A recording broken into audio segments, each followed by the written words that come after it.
Gagamitin ito sa kulong-kulong, sa sidecar po ng kulong-kulong ang ganitong klasing gulong kasi bukod na matibay po ang ganitong klasing rim nila kasi kargahan po ay dito po nakakatipid sila sa mga gulong kasi ang gulong na ginagamit dito ay mga second hand lang kalimitan.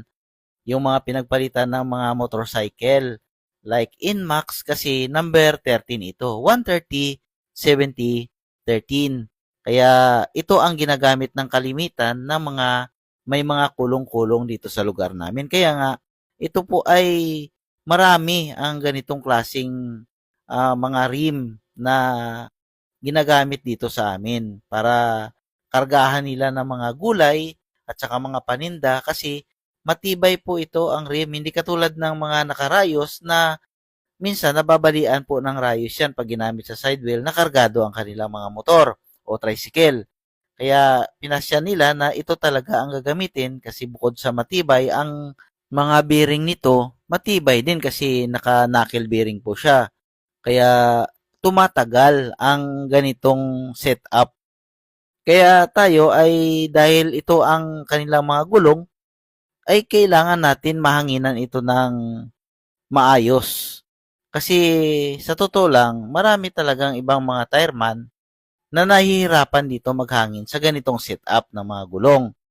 Kasi pang motor po ito tapos ito ikakabit mo sa rim ng four wheels. Kaya hindi yan basta-basta mahanginan kasi bukod sa mahirap ilapat ay siyempre maliit ang gulong na ilalagay. Kasi kung malaki naman, mabigat naman sa pakiramdam ng side wheel ng kulong-kulong. Kaya ang gagawin natin dito ay tinalian natin. Isa ito sa mga paraan ni Master K para mahanginan ng madali. Tingnan nyo po, nahanginan na kaagad. Kasi ang iba dito ay tinutubigan pa. Nilulublob pa sa tubig para mahanginan.